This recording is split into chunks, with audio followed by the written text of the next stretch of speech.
Hello, my friends, and welcome back for yet another continuation of the library tour of 2023. This is installment number 8, and yesterday we had some burrows, and I promised that I would try to get one each day this weekend.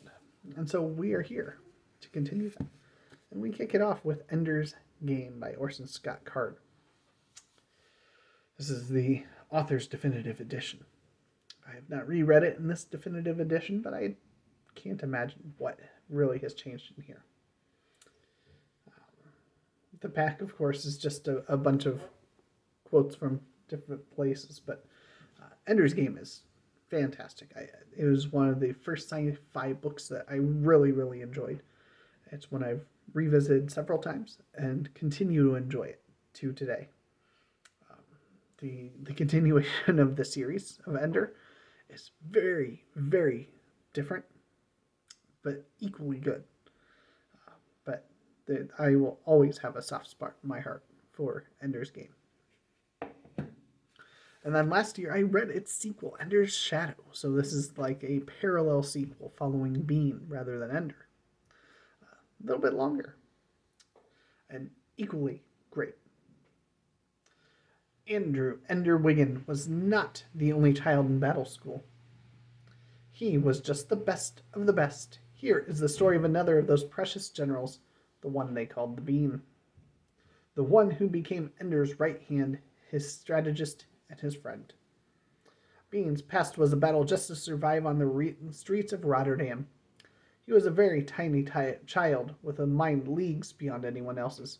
Bean's desperate struggle and his remarkable success brought him to the attention of the battle school's recruiters, those people scouring the planet for leaders, tacticians, and generals to save the Earth from the threat of the alien invasion. Bean was sent into orbit to the battle school, and there he met Ender. Really, really recommend that one. If you've read and enjoyed Ender's Game and want more similar to that, Ender's Shadow is definitely the place to go. So we have the best science fiction of the year, number 13, edited by Terry Carr. It says on the back, caution imagination at work. If you haven't read the science fiction magazines lately, you've missed some of the most thought-provoking ideas in years. Consider, if robots win the right to vote, who will they elect? Of all the dangers of mining a dying star, which is the deadliest? When Valley Girl meets man-eating alien, like, who gets barfed to the max? Well, gag me with a spoon. Culled from the pages of Omni Analog, Isaac Asimov's science fiction and fantasy and science fiction, here are longtime editor Terry Carr's top 10 selections from the year 1983. So there you go. Interesting. Let's take a look at some of the stories that are in here, because that'll tell us a lot. So we have Servant of the People by Frederick Pohl. We got Hard Fought by Greg Bear, which I have the novella for. Amanda and the Alien by Robert Silverberg. Those are the names I recognize in here. But there's a few more. So this would be an interesting volume to go through at some point in time.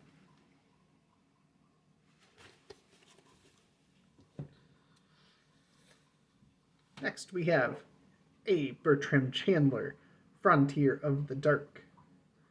In space, the moon is always full. The Mansion Drive was the gateway to the stars, but it had one unfortunate side effect. Traveling faster than light, mankind reverted to the bestial form of his own legendary nightmare, the lycanthropic horror that the full moon once called forth from the soul's depths, now no longer howling at the moon, but soaring far beyond it. Okay, so science fiction werewolf. Yeah, we'll see. This will stick around. I'm intrigued enough. So here's one that is high on my I want to get around to this list. This is C.J. Cherry, Down Below Station. So this is her blockbuster Interplanetary. Pell's star occupied the central spot of the coming conflict between Earth's tired stellar empire and the tough onslaught of its rebellious colonies. Whoever controlled Pell's down below station held the key to Earth's defensive perimeter, or the jumping off point for a terrestrial offensive to regain the lost empire. But Pell had always been neutral and was determined to remain so. This is a powerful, complex, and enthralling novel of interstellar conflict and ambitions. In its pages, you will meet and strive with the many vivid persons, human and non-human, whose futures would hang on the outcome of that titanic struggle. So here we go. This is one I'd like to get to this year. We'll see if that happens. So now we will end with some Arthur C. Clarke, and we'll begin with some more Arthur C. Clarke next time. I've got a lot of Clarke, and I've read none of it. Absolutely nothing by Clarke. Not even Space Odysseys. So we have The Deep Range, which I think is my thinnest Clarke.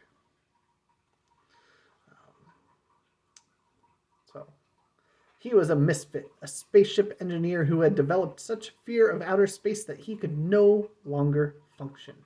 Permanently separated from his wife and children on Mars, he faced a terrible future back on Earth, unless through psychiatry he could create a new life as a warden of the ocean's depths. Taut with excitement and suspense, this is a thrilling novel of tomorrow and a fascinating picture of the weird and sometimes terrifying life beneath the seas in a future when submarine patrols harvest the water's wealth to feed the world. So this is a thin one. It's very beat up. It's probably not going to survive past that read, but I do plan to read it, and that might be where I start with Clarke, just because of how short it is, although I may also opt to go with this next. So we have a Tor double here. This is Meeting with Medusa. And on the other side, Kim Stanley Robinson, who I also have never read, Green Mars. So, Meeting with Medusa. The clock was counting backward. 100 seconds to entry. For better or worse, he was committed. In a minute and a half, he would graze the Jovian atmosphere and would be caught irrevocably in the grip of the giant. The countdown was 2 seconds late. Not at all bad, considering the unknowns involved. Beyond the walls of the capsule came a ghostly sighing that rose steadily to a high-pitched screaming roar. The noise was quite different from that of a re-entry on Earth or Mars. In this thin atmosphere of hydrogen and helium, all sounds were transformed a couple of octaves higher. On Jupiter, even thunder would have falsetto overtones. So that was Meeting with Medusa. Then Green Mars. Those that know, for the Mars series. So I know Kim Stanley Robinson, he wrote the Mars series, I think 3 or 4 books. I'm pretty sure I have all of them in ebook, but where does this land? Is it a prequel? Is it a sequel? Is it somewhere in the timeline? Is it what then gets expanded into something else? If anybody knows, let me know so that I know where to place this in my reading, because I think I have all of it. And I want to read it in its proper place. Breath rasps over knocking heartbeats. Holes in the ice have been broken with ice axes. The rock below is a good rock, lined with vertical fissures. A chunk of ice whizzes by, clatters on the face below. Only the fixed rope makes it possible for Roger to ascend this pitch. It is so hard. Another chunk of ice flies by and both of them curse. The sun disappears behind the cliff, leaving only the street lamp light of the dusk mirrors. Arthur peers up at them as Marie stuffs her packs with the new rope.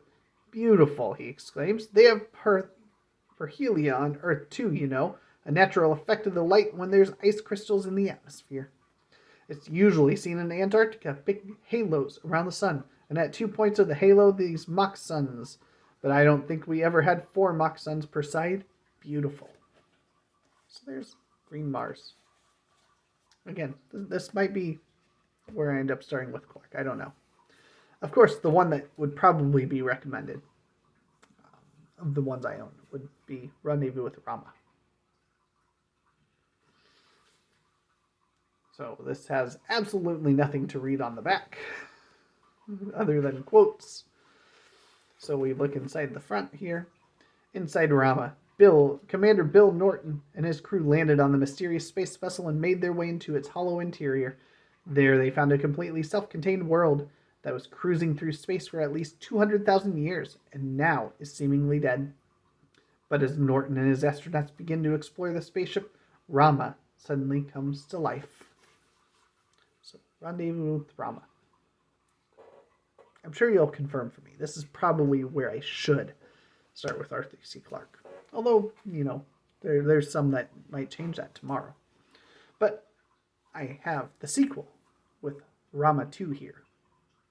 So if I read Rendezvous with Rama and enjoy it, I can roll right into this.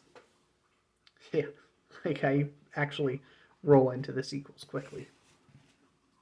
We know how that'll go. And then the sequel to Rama 2, Garden of Rama. And you would expect book 4 to then be held up to kick off tomorrow's, but I don't have book 4, which is Rama Revealed. So if I really enjoy it, I have 3 books I can read in sequence that get progressively thicker. And there we go. That is this book tour. So that was 10. We will kick off with, I think, another 5 Clarke on the next one that I will hopefully do tomorrow. And then we'll see if I get to a Return of the King video, if I do a weekend reads. Haven't done one of those in a while. We'll see what else I get to. It's going to be a busy day. It's been a busy weekend. And, I will catch you later.